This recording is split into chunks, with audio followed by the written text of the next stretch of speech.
चीनी या मिठास भारतीय संस्कृति में हमेशा से खुशी, कामयाबी और जश्न का प्रतीक रही है।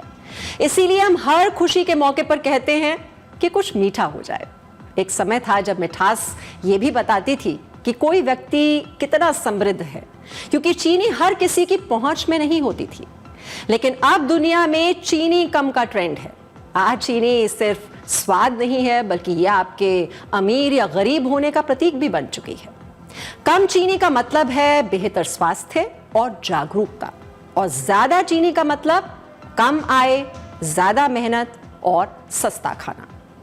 चीनी अब पूरी दुनिया में सोशियो इकोनॉमिक इंडिकेटर बन गई है, जिसने दुनिया को दो हिस्सों में बांट दिया है। पहला लो शुगर वर्ल्ड, जिसमें अमीर देश हैं जो अब चीनी से दूरी बना रहे हैं, और दूसरा हाई शुगर वर्ल्ड, जिसमें गरीब और विकासशील देश हैं जहां के लोग अब भी चीनी पर ही टिके हुए हैं।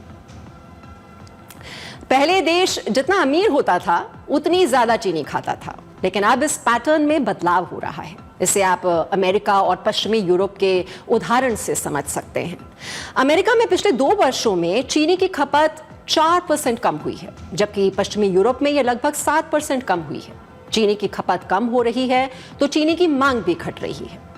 दुनिया भर में चीनी की मांग अब मुश्किल से 0.5% की दर से हर साल बढ़ रही है, जबकि लगभग पिछले 50 साल तक ये 2% हर साल बढ़ रही थी। इस बदलाव के 2 बड़े कारण हैं। पहला है टैक्स। 100 से ज्यादा देश मीठे ड्रिंक्स पर टैक्स लगा चुके हैं, यानी जितनी ज्यादा चीनी उतना ज्यादा टैक्स, और ज्यादा टैक्स का मतलब ज्यादा कीमत।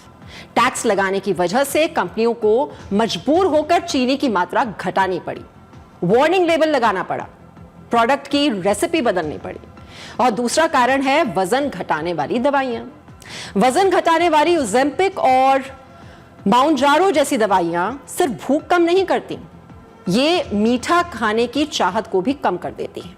दुनिया भर में वजन घटाने वाली ये दवाइयां लगभग 11% लोग लेते हैं, और उनका कैलोरी इंटेक 20 से 25% तक कम हो जाता है। लेकिन अमेरिका में लोग आज भी हर रोज 120 ग्राम से ज्यादा चीनी खाते हैं। WHO ने जो सीमा तय की है वो अधिकतम 50 ग्राम है। अमीर देश अपनी मर्जी से चीनी छोड़ रहे हैं, जबकि गरीब देश मजबूरी में चीनी खा रहे हैं।